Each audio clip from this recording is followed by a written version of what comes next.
അഴുത block panchayat Peruvanthanam division UDF സ്ഥാനാർത്ഥി John B Thomas ആണ് festoon ജനവിധി 2025 നിങ്ങളോട് സംസാരിക്കുന്നത്.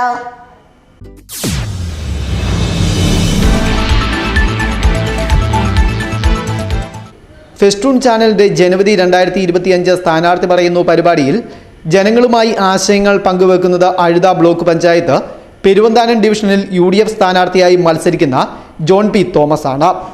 കോൺഗ്രസ് ഇടുക്കി ജില്ലാ കമ്മിറ്റി അംഗം, INTUC ഇടുക്കി ജില്ലാ ജനറൽ സെക്രട്ടറി, തിരുക്കൊച്ചി തോട്ടം തൊഴിലാളി യൂണിയൻ വൈസ് പ്രസിഡന്റ് എന്നീ നിലകളിൽ പ്രവർത്തിക്കുന്ന John P Thomas Congress Peruvanthanam മണ്ഡലം general secretary, Elappara block general secretary എന്നീ നിലകളിലും KSU യൂത്ത് കോൺഗ്രസ് ഭാരവാഹി എന്നീ നിലകളിലും പ്രവർത്തിച്ചിരുന്നു. ജോൺ പി തോമസ് ആണ് ഇന്ന് മലയോര മേഖലയിൽ താൻ നടപ്പിലാക്കുവാൻ ഉദ്ദേശിക്കുന്ന വികസന കാഴ്ചപ്പാടുകൾ പ്രേക്ഷകരുമായി പങ്കുവെക്കുന്നത്. എൻ്റെ പേര് ജോൺ പി തോമസ്. ഞാനിപ്പോൾ INTUC ഇടുക്കി ജില്ലാ ജനറൽ സെക്രട്ടറിയാണ്. ജില്ലാ കോൺഗ്രസ് കമ്മിറ്റി അംഗമാണ്. തിരുക്കൊച്ചി തോട്ടം തൊഴിലാളി യൂണിയൻ്റെ വൈസ് പ്രസിഡൻ്റാണ്. ഞാൻ അഴുത ബ്ലോക്ക് പഞ്ചായത്ത് പെരുവന്താനം ഡിവിഷനിൽ നിന്നും UDF സ്ഥാനാർത്ഥിയായി മത്സരിക്കുകയാണ്. ഞാൻ കഴിഞ്ഞ 30-ലേറെ വർഷങ്ങളായിട്ട് തോട്ടം തൊഴിലാളി മേഖലകളിലും കാർഷിക മേഖലകളിലും എൻ്റെ പ്രവർത്തനം വ്യാപിപ്പിച്ചിട്ടുണ്ട്. തോട്ടം മേഖലയിൽ പാവപ്പെട്ട തൊഴിലാളികളുടെ ദൈനംദിന ജീവിതവുമായി ബന്ധപ്പെട്ട കാര്യങ്ങളിൽ ഇടപെട്ടിട്ടുണ്ട്. ഇന്ന് നിങ്ങൾക്കറിയാവുന്ന പോലെ ഇപ്പോൾ ഈ തോട്ടം തൊഴിലാളികൾ താമസിക്കുന്ന ലയങ്ങളുടെ സ്ഥിതി എന്ത് കഷ്ടമാണ്. നിങ്ങളതൊക്കെ ഒന്ന് നോക്കി പരിശോധിക്കണം. കാരണം ചോർന്നൊലിക്കുന്ന ലയങ്ങളുടെ മുറികളിലാണ് ഈ പാവപ്പെട്ട തോട്ടം തൊഴിലാളികൾ അന്തി ഉറങ്ങുന്നത്. പട്ടിക താഴെ വീണ് കുട്ടികൾക്ക് വരെ പരിക്ക് പറ്റിയ നിരവധി സംഭവങ്ങൾ വിവിധ എസ്റ്റേറ്റുകളിൽ ഉണ്ടായിട്ടുണ്ട്. ഇതിനൊക്കെ അനങ്ങാപ്പാറ നയമാണ് ഇവിടെ ഭരിക്കുന്ന സർക്കാരുകൾ സ്വീകരിച്ചുകൊണ്ട് പോന്നിരിക്കുന്നത്. കഴിഞ്ഞ 9 വർഷമായിട്ട് തൊഴിലാളികളുടെ സർക്കാരാണ് ഈ കേരളത്തിൽ ഭരിക്കുന്നത്. ഒരു ചെറു വിരൽ അനക്കാൻ അവർക്ക് സാധിച്ചിട്ടില്ല. നിങ്ങൾക്കറിയാം, ഇന്ന് ഡിസംബർ മാസം, ഇന്ന് 3-ാം തീയതിയാണ്. ഡിസംബർ 3 തോട്ടം തൊഴിലാളികളുടെ ശമ്പള വർധനവിൻ്റെ കാലാവധി ഈ മാസം കൊണ്ട് അവസാനിക്കുകയാണ്.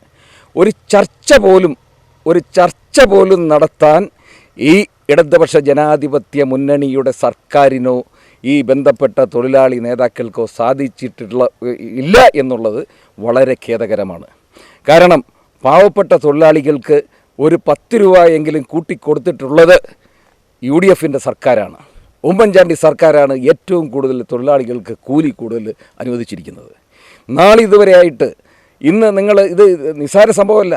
പാവപ്പെട്ട തോട്ടം തൊഴിലാളികൾ ജീവിക്കാൻ നിവൃത്തിയില്ലാതെ ഇന്നത്തെ വിലക്കയറ്റം കൊണ്ട് പൊറുതിമുട്ടുന്ന അവസരത്തിൽ 2 തൊഴിലാളികൾ പണിതാൽ പോലും അവരുടെ കുട്ടികളെ പഠനത്തിൽ വിടണം, അവരുടെ ജീവിത ചെലവുകൾ നടത്തണം. അതിനൊന്നും തികയാത്ത സാഹചര്യമാണ്. കാരണം 1 കിലോ വെളിച്ചെണ്ണയ്ക്ക് 200 രൂപയ്ക്ക് കിട്ടിക്കൊണ്ടിരുന്ന കാലത്ത് ഇന്ന് അത് 500 രൂപയാണ്. ഒരു പപ്പടം പൊള്ളിക്കാൻ പോലും വെളിച്ചെണ്ണ മേടിക്കാൻ പാവപ്പെട്ട തൊഴിലാളികൾക്ക് സാധിക്കുന്നില്ല. അതാണ് അവസ്ഥ.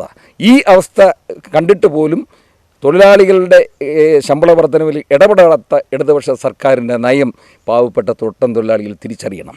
കാരണം ഡിസംബറായി ശമ്പള പരിഷ്കരണം നടത്തേണ്ട ചർച്ച പോലും നടത്തിയിട്ടില്ല. കാരണം ഞങ്ങൾക്കും PLC അംഗങ്ങളുണ്ട്. ഇതുവരെയും ഒരനക്കവുമില്ല. ഈ അഴുത ബ്ലോക്ക് ഡിവിഷനിലെ പെരുവന്താനം ഡിവിഷൻ തോട്ടം തൊഴിലാളികൾ ഒരു 4 വാർഡിലുണ്ട്. തിങ്ങിപ്പാർക്കുന്ന സ്ഥലമാണ്. അത് വളരെ ഖേദകരമാണ്. അവിടെ കുടിവെള്ളമില്ല, അവിടെ അത്യാവശ്യം ചികിത്സാ സൗകര്യങ്ങൾ പോലുമില്ല. പിന്നെ കുറച്ച് എസ്റ്റേറ്റുകളിൽ PF കിട്ടിയിട്ടില്ല, PF അടച്ചിട്ടില്ല. PF അടയ്ക്കാത്തത് മൂലം ഈ തൊഴിലാളികൾ അവരുടെ ജീവിത അവസാനം വരെ ഈ തോട്ടത്തിൽ പണിതിട്ട് ലാസ്റ്റ് അവൻ്റെ ജീവിതം അവസാനിക്കാറാകുന്ന സമയത്ത് പെൻഷൻ പോലും പൂർണ്ണമായിട്ട് കിട്ടാത്ത അവസ്ഥയാണ് ഇവിടെ നിലനിൽക്കുന്നത്. ഗ്രാറ്റുവിറ്റി പോലും വർഷങ്ങൾ താമസിച്ച് പോലും കിട്ടാത്ത അവസ്ഥ.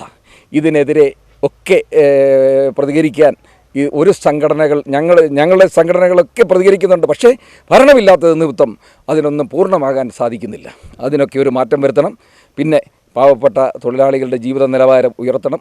അതിനൊക്കെയുള്ള ഒരു പരിശ്രമം ഞങ്ങളുടെ UDF സർക്കാർ അധികാരത്തിൽ വരുന്നതിന് വേണ്ടിയുള്ള ഒരു മുന്നോടിയാണ് ഈ ത്രിതല പഞ്ചായത്ത് തിരഞ്ഞെടുപ്പ്. പിന്നെ നിങ്ങൾക്ക് വേറെ ഒരു കാര്യം അറിയേണ്ടത്, ഇവിടെ മുഴുവൻ നിങ്ങൾക്കറിയാം എത്രയോ മനുഷ്യ ജീവിതങ്ങളാണ് ഇവിടെ പൊലിയുന്നത്. കാട്ടാന ആക്രമണത്തിൽ, പുലിയുടെ ആക്രമണത്തിൽ, പന്നിയുടെ ആക്രമണത്തിൽ. എന്നിട്ട് പോലും ഒരു ഒരു ഒരു ഒരു ചെറുവിരലനക്കാൻ ഇവർക്ക് സാധിച്ചിട്ടുണ്ടോ? നിങ്ങളെ ഈ മാധ്യമ പ്രവർത്തകർ കഴിഞ്ഞ പ്രാവശ്യം ചെന്നാപ്പാറ മുകളിൽ ഒരു സ്ത്രീ മരിച്ചു, മതമ്പായിൽ മരിച്ചു. ഇവിടെ അടുത്തിടെ എത്രയോ ആൾക്കാർ മരിക്കുന്നു. ആ മരിക്കുമ്പം വരും മന്ത്രി പറയും ഞങ്ങളൊക്കെ മന്ത്രിക്ക് നിവേദനം കൊടുത്തു. മന്ത്രിക്ക് നിവേദനം കൊടുത്തിട്ട് മന്ത്രി അത് വിളിച്ചു പറയുമ്പം ഒരു ഉദ്യോഗസ്ഥനും മൈൻഡ് ചെയ്യുന്നില്ല. കാരണം ശക്തിയില്ലാത്ത മന്ത്രിമാർ, ഒരു കാര്യപ്രാപ്തിയില്ലാത്ത മന്ത്രിമാരാണ് ഇവിടെ ഭരിക്കുന്നത്. അതുമൂലം പാവപ്പെട്ടവൻ്റെ ജീവന് വിലയില്ലാതെ പോകുന്നു. എത്രയോ ആൾക്കാർ മരിക്കുന്നു. ഈ കാട്ടാന ശല്യത്തിനും പുലിയുടെ ആക്രമണം ഒക്കെ നടക്കുമ്പോൾ അതിനെതിരെ ഇവിടെ LDF വരെ ഇവിടെ ഉപരോധിച്ചു. എന്തൊരു കഷ്ടമാണ്! ഭരിക്കുന്ന പാർട്ടി വരെ ഇവിടെ NH ഉപരോധിച്ചിട്ട് പോലും നടപടിയെടുക്കാൻ ഈ സർക്കാരിന് സാധിക്കുന്നില്ല. അപ്പോൾ ഇങ്ങനത്തെയൊക്കെയുള്ള ആഭാസ തരങ്ങളാണ് ഈ കേരളത്തിലും ഈ പ്രദേശങ്ങളിലും നടമാടുന്നത്. പാവപ്പെട്ടവൻ്റെ ജീവന് പുല്ലുവിലയാണ്. കഴിഞ്ഞ ദിവസം ഈ കൊടുകുത്തി എസ്റ്റേറ്റിൽ നിങ്ങൾക്കറിയാം, നിങ്ങളൊക്കെ വന്നതാണ്. കൊടുകുത്തി എസ്റ്റേറ്റിൽ ഒരു സ്ത്രീ ടാപ്പിങ്ങിന് പോയപ്പോൾ ഒരു പുലി ഫ്രണ്ടിൽ നിൽക്കുന്നു. അവർ ബോധം കെട്ടു വീണു. ഞാൻ അന്നേരം മെഡിക്കൽ ടെസ്റ്റ് ആശുപത്രിയിൽ പോയി അവരെ കണ്ടു. അവർ കരയുകയായിരുന്നു. സാറേ, ജീവൻ എനിക്ക് കിട്ടി എന്നാണ് ആ സ്ത്രീ എന്നോട് പറഞ്ഞത്. അതിന് പോലും ഒരു നടപടിയും ഇതുവരെയും സ്വീകരിക്കാത്ത സർക്കാരിൻ്റെ കെടുകാര്യസ്ഥത അത് നിങ്ങൾ മനസ്സിലാക്കണം. പിന്നെ പറയാനുള്ളത് പാവപ്പെട്ടവൻ്റെ കർഷകരുടെ രോദനമാണ്. റബ്ബറിന് താങ്ങുവില 250 രൂപ ആക്കാമെന്ന് പറഞ്ഞാണ് ഇവർ പ്രകടന പത്രികയിൽ കാണിച്ചത്. 200 രൂപ ഇപ്പോൾ ആക്കിയിട്ടുണ്ട്. അതുപോലും കിട്ടുന്നില്ല. സാധാരണ കർഷകർക്ക് വളരെ കഷ്ടപ്പാടാണ്, ദുരിതമാണ്. പിന്നെ അവൻ്റെ കാപ്പിക്കുരു ആണേലും കൊക്കോയാണേലും ഈ കുരങ്ങൻ്റെയും പന്നിയുടെയും ഒക്കെ കപ്പയിടാൻ പറ്റത്തില്ല. പന്നിശല്യം, ഭയങ്കരമായിട്ട് പന്നിശല്യം. പിന്നെ എങ്ങനെ കർഷകർ ജീവിക്കും? ഇതിനൊക്കെ ഒരു ശാശ്വത പരിഹാരം ഉണ്ടായേ പറ്റുകയുള്ളൂ. അതിനൊക്കെ ശക്തമായ നടപടി സ്വീകരിക്കുന്നതിന് വേണ്ടി ഈ നമ്മുടെ ത്രിതല പഞ്ചായത്തിൽ മത്സരിക്കുന്ന UDF സ്ഥാനാർത്ഥികളെ വിജയിപ്പിക്കണം. കൂടാതെ ഞങ്ങൾക്ക് പറയാനുള്ളത്, ഇവിടെ കോളനികളുണ്ട്. നിങ്ങളൊന്ന് വന്ന് കണ്ടു നോക്കണം. എൻ്റെ ഡിവിഷനിലെ കാര്യമാണ് ഞാൻ പറയുന്നത്. കഴിഞ്ഞ ദിവസം ഞാൻ ജ്യോതിസ് നഗർ കോളനിയിൽ പോയി. എൻ്റെ പൊന്നു സുഹൃത്തുക്കളെ, അവിടെ ഒന്ന് നടന്നു പോകാനായിട്ടൊരു വഴി പോലുമില്ല. വൃദ്ധരായവർ, രോഗികളായവർ ഒക്കെ കിടക്കുന്ന സ്ഥലങ്ങളാണ്. ഞാൻ കള്ളം പറഞ്ഞല്ല, നിങ്ങൾ ചെന്ന് അന്വേഷിച്ച് നോക്ക്. നിങ്ങൾ ചെന്ന് കാണാം അതിൻ്റെ അവസ്ഥ. ജ്യോതിസ് നഗർ കോളനിയിൽ ഒരു സ്റ്റെപ്പ് പോലും ഒന്ന് കാലെടുത്ത് വെച്ചാൽ വേച്ച് താഴെ പോകും. പിന്നെ ചോർന്നൊലിക്കുന്ന കെട്ടിടം പടുതായിട്ട് മൂടിക്കിടക്കുന്നു. ഇതൊന്നും കണ്ടിട്ടില്ല എന്ന് നടിക്കുന്ന അംഗങ്ങളും അതിൻ്റെ ഭരണ സംവിധാനങ്ങളും ഒക്കെയാണ് ഇവിടെ നിലവിലുള്ളത്. അതിനൊക്കെ ഒരു ശാശ്വതമായ പരിഹാരം വേണം. കോളനി നിവാസികൾ, കൊടുകുത്തി കോളനിയുണ്ട്, ജ്യോതിസ് നഗറിലുണ്ട്. കോളനിയിലുള്ള വിദ്യാർത്ഥികൾക്ക് അവർക്ക് അവരുടെ ക്ഷേമത്തിനും അവരുടെ കളിസ്ഥലങ്ങൾ അവർക്ക് ഒരു ഉല്ലസിക്കുന്നതിനൊക്കെ വേണ്ടിയിട്ടുള്ള ചെറിയ ഗ്രാമങ്ങൾ, ചെറിയ സംവിധാനങ്ങൾ ഉണ്ടാക്കാൻ എൻ്റെ മനസ്സിൽ ആഗ്രഹമുണ്ട്. പിന്നെ അത്യാവശ്യം ചികിത്സ കിട്ടണം. വളരെയേറെ രോഗികൾ കഷ്ടപ്പെടുന്നുണ്ട്. കരഞ്ഞു കിടക്കുന്ന എത്രയോ രോഗികളെ ഞാൻ എൻ്റെ ഡിവിഷനിൽപ്പെട്ട 8 വാർഡുകളിൽ മുഴുവൻ വീടുകളും ഞാൻ കയറിക്കഴിഞ്ഞു. ഇനിയും എനിക്ക് ഒരു വാർഡും കൂടെ ഇന്ന് കൊണ്ട് പൂർത്തിയാകും. അപ്പോൾ ഞാൻ കാണാൻ സാധിച്ചത് പാവപ്പെട്ട രോഗികൾ ഇങ്ങനെ കിടക്കുകയാണ്. അവർക്ക് ഒരവസ്ഥയില്ല, അവർക്ക് മരുന്ന് മേടിക്കാൻ കാശില്ല എന്നാണ് പറയുന്നത്. അതിനൊക്കെയുള്ള ഒരു സംവിധാനം വേണം. തീർച്ചയായിട്ടും ആ മരുന്ന് മേടിക്കാനും ഈ പാവപ്പെട്ട രോഗികൾക്ക് എന്തെങ്കിലുമൊക്കെ ചെയ്യുന്നതിനുള്ള സംവിധാനം എൻ്റെ മനസ്സിലുണ്ട്. എന്നെ വിജയിപ്പിച്ചാൽ അതിനൊക്കെ കൂട്ടായി ജില്ലാ പഞ്ചായത്തും ഗ്രാമപഞ്ചായത്തും സംസ്ഥാന സർക്കാരും ഒക്കെ ആയിട്ട് ആലോചിച്ച് ഈ പാവങ്ങൾക്ക് ഒരു കൈത്താങ്ങാകാൻ എൻ്റെ മനസ്സിൽ ഒത്തിരി ആഗ്രഹങ്ങളുണ്ട്. പിന്നെ രണ്ടാമത് ഒരു പ്രശ്നം, ഒരു മനുഷ്യന് ആവശ്യമെന്ന് പറഞ്ഞ വസ്ത്രം, പാർപ്പിടവും വെള്ളമാണ്. കുടിവെള്ളക്ഷാമം കൊണ്ട് മരുതമ്മൂട്ടിലെ എത്രയോ ജനങ്ങൾ ഇന്നും കരയുന്നു.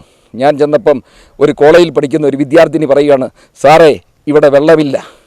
ഞങ്ങൾ പോകണമെങ്കിൽ താഴെ മെഡിക്കൽ ട്രസ്റ്റിൻ്റെ താഴെ പോയി ആറ്റിപ്പോയി കുളിച്ചിട്ട് ഞങ്ങൾ കയറി വരുമ്പോൾ ഞങ്ങൾ വേർത്ത് പോകും. ഞങ്ങൾ സ്കൂളിൽ എങ്ങനെ പോകും?